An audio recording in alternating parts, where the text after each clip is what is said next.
Hello. This is Fred, the agronomist and a farmer, and you're back to a class. Like it has always been, my farm, my client farm, your class. Every day, there is something new to learn. Every day, there is something new to share with you. Today is just about the beginning of a new season.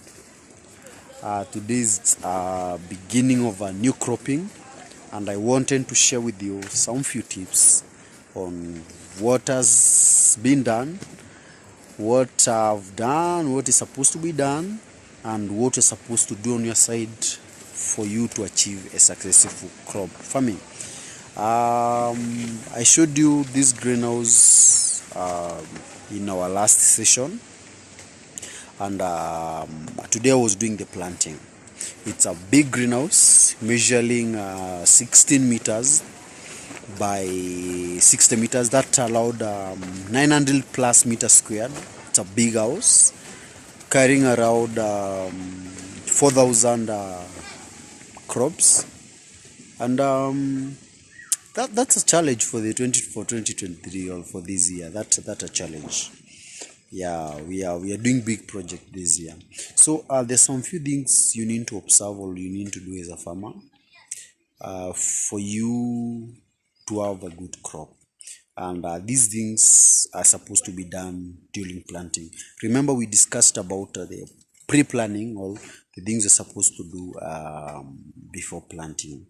Now we want to discuss things to do at planting. What are you supposed to do? One, in our case today, we are going to use the seeds because that is what we are doing.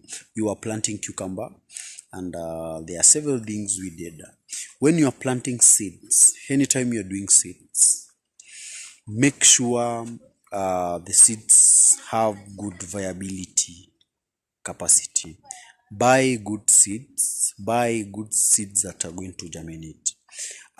You can take a step ahead and do break the seed dormancy for them to germinate well, because without that they may fail to germinate. Or you can also raise them to seedlings and plant them. You don't need to sow them directly like I'm doing, but in my case today, I did the seed dormancy, breaking dormancy, which is soaking them in lukewarm water overnight, then transplanting them during the day. Then now the day of transplanting, one thing you need to check is the water. Make sure the land where you are transplanting your seeds is wet, and that's where now the question comes in: how much is enough water? Have as much water as possible, because sometimes, like in this land, you can see it was very dry. So you cannot say you need 10,000 liters of water or 50,000 liters of water for it to satisfy the land, but you need enough water that will satisfy the soil or the dry soil. So have flowing water that will wet the land well, and for the seed not to dry. Remember, we broke the seed dormancy, and when you are bringing it here, it's already wet. For those who may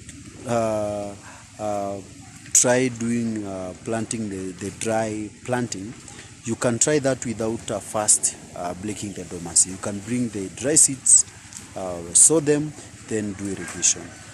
But once now the seed has come into contact with water, you have to maintain the wetness, or you have to maintain the moisture content for the seed not to die, because it may end up drying. So planting day is very important. Planting day can also, several things can also be done. Among them is fertilizer application. You can decide when planting, that when I'm going to introduce my fertilizer. It can also be drenching day. When you're planting, that when I'm going to introduce the chemicals that to use in this soil. Remember, we did a soil analysis, and maybe they were present of nematode.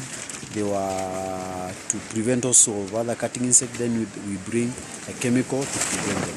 Also, to the young seedlings, There is a disease called dumping off or root rot or stem rot. These are some of the things also to drench at, but you cannot do a stem rot and root rot chemical at the moment because may end up losing the product. So you wait until the seed germinate. So for now, we are doing an insect. In most cases, if there is a nematode, you do a drench of a product that will fight the nematode. This is how drenching is done. Like in my previous video, I told you, it's just loosening the spraying tip and watering. Keep watering. It's more of a irrigation.